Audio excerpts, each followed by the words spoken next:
Good morning, everybody. Welcome to the Recovery Classroom. My name is Drew. I am an alcoholic, and today I'm a recovering alcoholic, and I cannot be any more grateful. If you are local to the Huntington, West Virginia area, you want to get down tonight to 5747 East Pea Ridge Road in Huntington for our Crosstalk Spotlight meeting. Drenda will be sharing her experience, strength, and hope. She'll be giving her lead, and of course, it is a crosstalk format, so we'll be able to interact. You'll be able to interact and ask questions and have that dialogue with her. So come on down tonight, 5747 East Pea Ridge Road in Huntington at 7 o'clock for the quickest hour in recovery. We'll see you there. My friends who know me know that I love the Civil War history. Matter of fact, my friends right now are probably going, yep, we're out. And before you go turn it off, just bear with me. I'm not going to go off on a tangent about the Civil War as much as I want to. I'm not going to do it. But I do want to bring it up and illustrate a point. The Union Army during the Civil War, the Union Army lost a lot of battles. Matter of fact, I'd go so far to say they lost the majority of battles. But yet they still won the war. And that's the point I want to illustrate because I think it correlates to what I see in recovery. Both, people who are still on the fence, maybe they're contemplating getting clean and sober. And then, of course, those people who have already started their journey and they may be just a few months into their recovery path. We have to pick and choose the battles.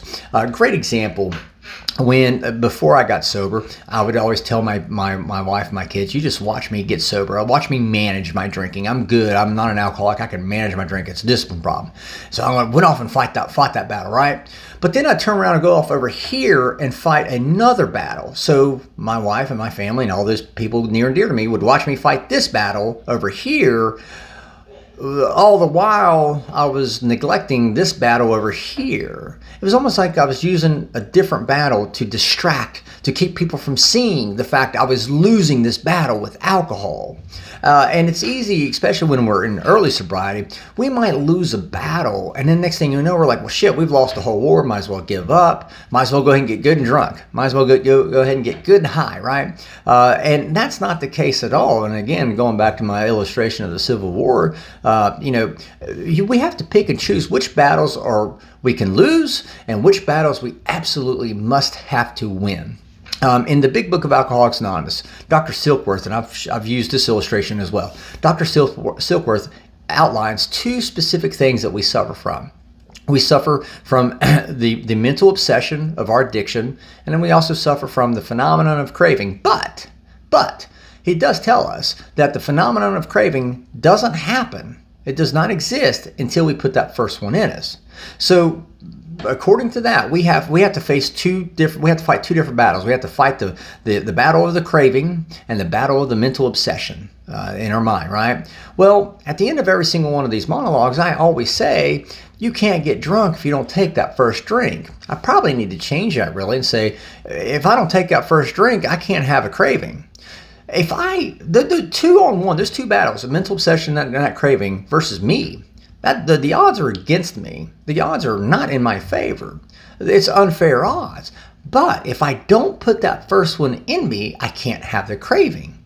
And if I don't have the craving, instead of fighting two battles, I only have to fight one. I've now evened the odds.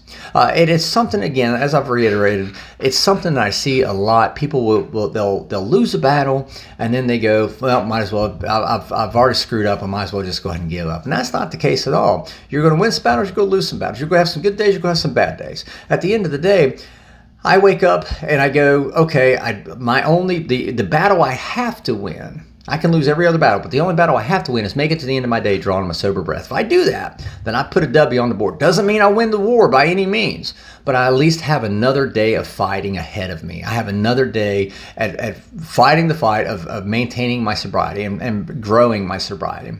It's easy for us to get distracted. It's easy for us to look over here at this battle and focus on fighting this battle over here when we probably need to be focusing on this battle over here. I have a friend of mine, this person and I, we are, we like to discuss politics. And I think back often to myself where I used to use politics as a distraction. I would go fight my battle in politics so I didn't have to fight the battle that was most important, which was my alcoholism. And I hid. I used every excuse in the book. I would fight every other battle, politics or family issues or school or children or whatever. I'd fight every other battle other than the one that I should have been fighting all along, and that was my battle of addiction, my battle of alcoholism. I want to encourage you today. I've said this before, pay attention to what you're paying attention to. Pick and choose your battles. You don't expect to win every single battle. We're just not.